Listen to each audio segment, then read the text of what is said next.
Hello friends, my soul purpose my soul mission में आपका बहुत बहुत स्वागत है। एंड वेरी गुड मॉर्निंग दोस्तों, कैसे हैं आप? बहुत सुबह सुबह वीडियो बना रही हूँ, बहुत तेज़ आवाज़ में नहीं बोल सकती हूँ, बट प्यार बहुत है आप लोगों के लिए। I love you all. दोस्तों, कल जो मैंने वीडियो बनाया था shifting your conscious dynamics shifting your dynamics consciously, इस पर मुझे एक साइलेंट सब्सक्राइबर ने मुझे मीट किया कि मैम थोड़ा सा एग्जाम्पल से समझाइए, कुछ क्लियर नहीं हुआ। डेफिनेटली ये कंसेप्ट आप फर्स्ट टाइम सुन रहे हो, होपफुली आप में से बहुत लोगों को क्लियर नहीं हुआ होगा। सो ये उस वीडियो का एक्सटेंशन है, या आप ये कह सकते हो इट्स अ फर्स्ट मूव कि सबसे पहले हमें क्या करना है, कैसे अपनी डायनेमिक को कॉन्शियसली शिफ्ट करना है। ठीक है, तो जैसे आपको समझ में आ रहा है, शिफ्ट योर डायनेमिक्स कॉन्शियसली। ठीक है, तो इसका अर्थ है सिंपल से सीधा साधा बिल्कुल कि जिस रीज़न से आपकी लड़ाई हुई थी, आपका ब्रेकअप हुआ था, आपका सेपरेशन हुआ था, उस रीज़न तक, उस जड़ तक, उस तह तक जाकर सबसे पहले उसे हील करना है। ध्यान से सुनिए, यहाँ हम बातें करते हैं ब्लॉकेजेस की, ठीक है, बट समवेयर हम मेन चीज़ तो आपको कभी पता ही नहीं चली कि उस ब्लॉकेजेस के अलावा मेन जो डिजीज़ थी उसको तो हमने हील किया ही नहीं। यही मैं कल कह रही थी। फॉर एग्ज़ाम्पल, आप मेडिटेशन में बैठ जाइए, आप अपने उन सारे जो ब्रेकअप के टाइम को विजुलाइज करिए, उस टाइम पे जाइए, वहाँ पर आपने क्या क्या फॉल्ट्स किए थे। फॉर एग्ज़ाम्पल, क्योंकि ये एक मैरिड डीएफ थी, तो इसलिए मैं मैरिड कपल का ही एग्जाम्पल लूँगी, जिससे कि उनको समझना आसान होगा और आप लोगों को भी। फॉर एग्ज़ाम्पल कि आप अपने आपके जो भी लाइफ पार्टनर हैं वो सोलमेट हैं, क्योंकि उन्होंने बताया कि उनकी जो लाइफ पार्टनर है वो सोलमेट है। ठीक है, अब सपोज आपकी लाइफ पार्टनर सोलमेट है, आप उनको भी बहुत प्यार करते हो, राइट? लेकिन आपको ये अच्छा नहीं लगता कि आपका डीएम अपनी वाइफ को प्यार ना करे। ये आपका एक फॉल्ट, राइट? मतलब हम अपने लाइफ पार्टनर को प्यार करें क्योंकि वो हमारा सोलमेट है, हो सकता है कि आपके डीएम की लाइफ पार्टनर भी सोलमेट है, तो हाउ कुड वी फील और वी कैन इवन थिंक कि वो उसे प्यार ना करे, राइट? हमको जड़ तक जाना है। नेक्स्ट, कि आपको अगर ये फील होता हो कि आप अपने पार्टनर के साथ फिजिकल इंटीमेट हो रहे हो या नहीं हो रहे हो, बट आपको जेलसी फील हो रही है कि आपका डीएम अपनी लाइफ पार्टनर के साथ फिजिकली इंटीमेट ना होए, राइट? अगर आपके लाइफ पार्टनर ने आपके डीएम ने आप उसकी लाइफ पार्टनर को कोई गिफ्ट किया, ठीक है, तो आपको जेलसी हुई। You want equal response to yourself, कि अगर उसने अपनी वाइफ को दिया है तो उसे मुझे भी देना होगा, राइट? आप ये चाहते हो कि वो पूरी तरीके से आपका डीएम आपको सरेंडर कर दे, वो अपनी लाइफ पार्टनर को भी प्यार ना करे, वो उससे इंटीमेट भी ना हो, वो उसे कोई गिफ्ट भी ना दे, बस, और वो पूरी तरीके से आपको सरेंडर हो जाए, चाहे आप पूरी तरीके से सरेंडर हुए हो या ना हुए हो सकता है कि आप अपनी फैमिली को बहुत प्यार करते हो, आप अपने सोलमेट को कुछ भी गिफ्ट कर सकते हो या करते होगे, वॉट एवर, राइट? या मे बी योर कामिक, आप अगर कामिक्स के साथ भी रह रहे हो तब भी you have a soft corner कि नहीं, कुछ भी कहो, मेरा हस्बैंड या मेरी वाइफ है। तो अपनी साइड से तो आपने पूरा 100% नहीं दिया, बट यू आर एक्सपेक्टिंग कि वो आपको 100% दे, वो आपको और दे और दे, और वो दे भी रहा था, और आपने फिर भी you were not happy, you were triggering वो उसके हर एक मूव के साथ कि उसने अपनी वाइफ को एक झुमका क्यों दिला दिया, उसने अपने वाइफ के साथ एक डीपी क्यों लगा दी, राइट? आपने उन पे बरस पड़े, आप उन पे चढ़ पड़े, ठीक है, आप उनको कर्ज कर रहे हो, आप उनसे लड़ रहे हो, आप खुद जान रहे हो अंदर से कि मैं गलत कर रही हूँ, पर फिर भी you are actually dominating your person. और फिर बाद में आप लोग कहते हो मेरा पर्सन तो डोमिनेट करता था, वो तो नार्सिसिस्ट था। कौन नार्सिसिस्ट है यहाँ पर? कौन कौन सेल्फ सेंटर्ड है और कौन सेल्फिश है? चलिए, ये सब चीज़ें, ये तो एग्जाम्पल्स हैं, आपकी लाइफ में कुछ और भी हुआ होगा या कुछ डिफरेंट सिचुएशंस रही होंगी, राइट? तो उन पे विजुलाइज करिए, उन हर एक अंडरलाइंग एनर्जीज जो those are responsible for your separation. ये मतलब था मेरा कल। These are the underlying energies that are responsible for your separation. First clear this. इसके बारे में बात कभी नहीं हुई, कहीं नहीं हुई, राइट? तो पहले हमें मेन ब्लॉकेज पे काम करना है, बाकी ब्लॉकेज को बाद में हील करना है, राइट? काउंसलिंग पे तो खैर मैं ये गाइड करती थी, पर मुझे लगा कि मुझे ये चीज़ यहाँ भी बतानी चाहिए। जड़ तक जाइए, पहले मेन डिजीज को क्लियर करिए, राइट? पहले मेन सेपरेशन का जो रीज़न था उस ब्लॉकेज को क्लियर करिए, और उसके बाद इट्स वेरी इंपॉर्टेंट कर्मा। मैं हर बार कर्मा पे बात करती हूँ क्योंकि बिकॉज आपने अगर परमहंस योगानंदा जी का के बारे में जानते होंगे, जो कि हमारे क्रिया योग के लिए बहुत ही पॉपुलर हैं, जो फादर ऑफ योगा कहलाते हैं वेस्टर्न में। उनका भी मानना यही था कि अपने हर अगले कर्म को अगर आपने डिवाइन को सरेंडर कर दिया तो आपको कभी कर्मों के लिए टेंशन ही नहीं होगी, बिकॉज कर्मा इज एवरीथिंग। इस दुनिया में हम लोग एंजॉय करने के लिए, शादी करके बच्चे करने के लिए नहीं आए हैं।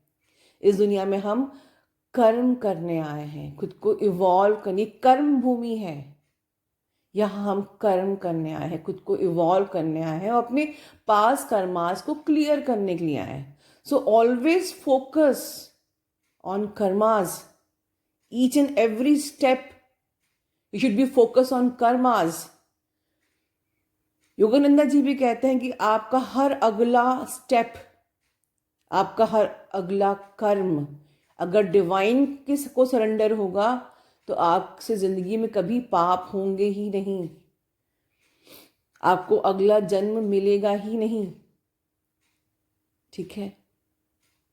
चलिए, ऊपर जो बात करी मैंने वो एक फर्स्ट स्टेप है। उसी स्टेप में आगे क्या आता है, जब आपने अपना सारा समझ में आ गया कि अब मुझे ये करना है, उसके बाद फर्स्ट सोल पर्पस क्या है आपका, you must know.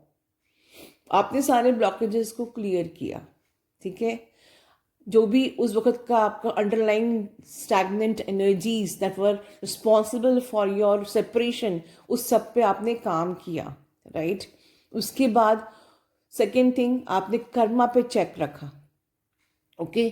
Third thing, your focus should be on your soul merging, और सोल मर्जिंग के अलावा किसी और चीज़ पे आपको ध्यान देना ही नहीं है, बिकॉज जब तक आपकी सोल मर्जिंग नहीं होगी आप मिलकर लाइट वर्क नहीं कर पाओगे। So your next focus should be first of course divine merging, and उसके बाद your soul merging with your counterpart. सिवाय सोल मर्जिंग के और कुछ भी इम्पॉर्टेंट नहीं है in this twin flame journey, और किसी और चीज़ पे आपको दिमाग लगाना ही नहीं है। You have to focus on the merging of your soul, क्योंकि सोल ही जब तक मर्ज नहीं होएगी यूनियन पॉसिबल नहीं है। सोल को मर्ज होना है, आपकी उस सोल को आपको टच करके अलाइन होना है, राइट? उसके बाद ही, और उस मर्जिंग के बाद, उस यूनियन के बाद फर्स्ट ये नहीं कि अब हम रोमांस करें या हम फिजिकल इंटीमेसी करें। Light work is the purpose. You were born for the light work, not for the romance. जो लोग मुझे काउंसलिंग में इसलिए फ़ोन करते हैं या मैसेज करते हैं कि मैम मेरी शादी नहीं हो रही है, तो let me tell you all of you clearly कि ये चैनल पे अगर आप आए हो प्यार को ढूंढते, अपने प्यार को ढूंढने के लिए, डेफिनेटली आपका प्यार आपको मिलेगा. क्योंकि मर्जिंग मतलब is what, soul merging is what, आपके काउंटर पार्ट के शरीर को नहीं, आपके काउंटर पार्ट के सोल को एक होने का की जर्नी है. So it's so beautiful, but the purpose is light work, not the marriage. तो अगर आप मैरिज के लिए आप रो रहे हो तो आप इस जर्नी को छोड़ दो आज ही. क्योंकि जो ट्विन्स होते हैं वो बियॉन्ड सोचते हैं उसकी, वो कॉस्मिक मैरिज के बारे में सोचते हैं कि आत्मा का मिलन होना है. Cosmic marriage, cosmic husband, cosmic wife, right. वो 3D ग्राउंड लेवल की जो ये छोटा मोटा कनेक्शन के बारे में बात नहीं करते हैं, ये बहुत हाई लेवल का कनेक्शन है, बहुत ही हायर लेवल का, राइट. आत्मा का मिलन यहाँ हो रहा है, मजाक नहीं हो रहा है. बिकॉज 3D में जब मैरिज होती है ना तो वो कुछ ही सालों की होती है, उसके बाद जो एक पार्टनर गया बस bye for the next life. But यहाँ जब आत्मा एक होती है तो ये forever, forever. So it's not the small thing कि आपने 6 महीने साल भर इनर किया और फिर आपका यूनियन हो जाए, शादी हो जाए, बस. इतनी छोटी सी जर्नी नहीं है दोस्तों. Be serious with this part. ये आत्माओं के मिलन की है और आत्माएं मिलती हैं, उनकी आत्मा आपको छूती है, उनकी आत्मा आपके अंदर आती है, आप लोग एक होते हो, राइट. और एक होने के बाद वो लाइट वर्क करती है.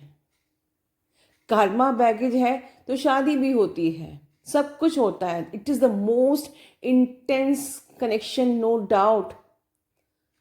ऑफ कोर्स फिजिकल इंटीमेसी भी होती है, बट हमारा सुपीरियर लेवल पे हमारे माइंड में हमारा पर्पस, हमारा सोल पर्पस सिर्फ लाइट वर्क करने का होता है. We are light worker, okay.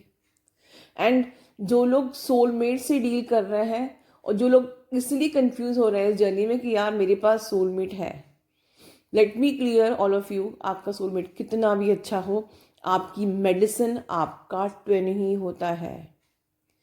जो आपके हर एक दर्द पे जो मरहम, एक एक शब्द आपके ट्विन की, एक जरा सी छोटी सी भी हीलिंग, वो आपको ऐसे हील करती है लाइक मैजिक. आप अपने ट्विन से अपने दिल की हर बात बोल देते हो, बस उसके बाद ऐसा लगता है सारा दर्द जैसे छू मंतर हो गया. Your twin is your real medicine. चाहे वो कितना भी आपको पैम्पर ना करता हो, वो कितना भी आपसे बात नहीं करता हो, कितना भी इग्नोर कर रहा है, कितना भी भाग रहा है, ठीक है, कितना भी आप चेज कर रहे हो, बट अगर एक बात आपने अपनी कोई भी तकलीफ उससे बोल दी और उसने कुछ सिंपल सा आपको 2 शब्द भी बोल दी, तो it will heal like anything. Because वो आपका रियल काउंटर पार्ट है. और वो अगर रन कर रहा है, आप अगर वेट कर रहे हो, आप अगर चेज कर रहे हो, तो कहीं ना कहीं आप और के बीच में, आपके और उनके बीच में वो जो अंडरलाइंग स्टैग्नेंट एनर्जी है जिसे सेपरेशन दिलाया है, वो अभी वो काम अभी आपने पूरा नहीं किया है. That need to be clear, right. And of course your other blockages also need to be clear, ठीक है. फर्स्ट अनदर थिंग, इसमें लॉ ऑफ अट्रैक्शन के बारे में भी बहुत सारी बातें मुझसे पूछते हैं कि मैम क्या हम मैनिफेस्ट कर सकते हैं. फर्स्ट ऑफ ऑल, अगर मुझसे सिर्फ लॉ ऑफ अट्रैक्शन की ही बात की जाए तो मैं कहती हूँ लॉ ऑफ अट्रैक्शन की मैं टोटली अगेंस्ट हूँ. First of all twin flames में तो काम करता ही नहीं है, ठीक है. क्योंकि you have to reunite with your, you have to do soul merging. Soul merging इस जर्नी का फर्स्ट एंड ओनली पर्पज है, ठीक है. इसके अलावा कहीं आपको कुछ सोचना ही नहीं है. Focus on soul merging only, ठीक है. तो लॉ ऑफ अट्रैक्शन कहाँ से आ गया? चलिए मान लीजिए कि लॉ ऑफ अट्रैक्शन कि आपने किसी इंसान को मैनिफेस्ट किया, ठीक है, कि कोई भी इंसान को आपने मैनिफेस्ट किया. मैं यहाँ पर ट्विंस की बात नहीं कर रही हूँ, मैं बात कर रही हूँ जनरल सोल की. आपने किसी इंसान को मैनिफेस्ट किया, या मे बी कि you are dealing with bad person, ठीक है, और आप मैनिफेस्ट कर रहे हो कि वो मेरी ज़िंदगी से चला जाए। फॉर एग्ज़ाम्पल, आपका उसका कार्मा 10 साल का है, ठीक है, आप किसी खराब इंसान के साथ, किसी कार्मिक के साथ जो आपको बहुत ट्रबल कर रहा है, आप मैनिफेस्ट कर रहे हो कि यूनिवर्स, ये जो इंसान है ये मेरी ज़िंदगी से चला जाए, ठीक है। आपने लॉ ऑफ अट्रैक्शन लगाया, आपका और उसका कार्मा 10 साल का है। आपने 5 साल झेलने के बाद यूनिवर्स से कहा, यूनिवर्स वो मेरी ज़िंदगी से चला जाए, जबकि कार्मा आपके 10 ईयर्स का है। अब आप ये बताइए, क्या आपने यूनिवर्स के प्लान में इंटरफेयर नहीं किया लॉ ऑफ अट्रैक्शन लगा के? पूछिए खुद से। लॉ ऑफ अट्रैक्शन को अप्लाई करने के बाद कहीं ना कहीं आपको ये लगता नहीं है कि आप डिवाइन के पर्पस में इंटरफेयर कर रहे हो? आप किसी और इंसान को मैनिफेस्ट कर रहे हो और भगवान ने शायद कोई बेटर इंसान आपके लिए सोच के रखा था, ठीक है। मैं एक जनरल सोल्स के लिए बात कर रही हूँ कि आपको लगा कि एक फलाना लड़का है जो बहुत ही हैंडसम है, काश ये मेरा हस्बैंड बन जाए, राइट। आप उसको मैनिफेस्ट कर रहे हो, बट हो सकता है कि भगवान ने आपके लिए कोई ऐसा चुन के रखा है कि वो हैंडसम भी होगा प्लस वो केयरिंग भी होगा, राइट। तो आपने लॉ ऑफ अट्रैक्शन लगाया और आप लॉस में चले गए, और क्या हुआ? आपकी शादी तो हो गई, क्योंकि आपने लॉ ऑफ यूनिवर्स को जो हम सेंड करेंगे वो हमको वापस मिलता है, बट आप उस मैरिज को एंजॉय नहीं कर पाओगे, क्योंकि वो तो निकला वुमेनाइजर। इतना हैंडसम है तो 4 औरतें और उसके पीछे भाग रही हैं, राइट। इसी दोस्तों, ऑलवेज की फेथ ऑन यूनिवर्स, की यूनिवर्स जो हमें देगा वो दी बेस्ट होगा, वो आपकी थॉट प्रोसेस से बहुत बियॉन्ड है, राइट। अब आप कहो कि मेरे को जिंदगी में भी दुख क्यों है? जो दुख है आपकी जिंदगी में वो आपके कार्माज हैं, राइट। बट यूनिवर्स ने हमेशा आपके लिए बेस्ट ही चुना है for each and every soul. Universe कभी ये भी नहीं देखता कि ये सुंदर है, ये काला है, गोरा है, स्मार्ट है, पतला है, मोटा है, कुछ नहीं। यूनिवर्स सबसे प्यार करता है। ये हम सोचते हैं कि wow she is so beautiful, काश वो मेरी वाइफ बन जाए, हाँ ही इज सो हैंडसम, मेरा हस्बैंड बन जाए। ये हमारी सोच है। यूनिवर्स तो एक अल्टीमेट सोल है, परमात्मा है, उसके लिए तो हम सब उसके बच्चे हैं, हम सब उसकी आत्मा है, ठीक है। वो हम सबसे प्यार करता है, राइट। और उसने हम सबके लिए बेस्ट चुना है, पर हम ही ट्रस्ट नहीं करते हैं और हम लोग लॉ ऑफ अट्रैक्शन लगा देते हैं। हमको पेशेंस ही नहीं होता कि वो कुछ हमारे लिए बेस्ट सोच भी सकता है। ट्रस्ट ही नहीं है, अपने ही फादर पे हमें ट्रस्ट नहीं है, अपने ही भगवान पे हमें फेथ नहीं है, राइट। इस टॉपिक पे हम आगे फिर बात करेंगे नेक्स्ट मूव के लिए। तब तक अपना ध्यान रखिए। God bless you all, love you all.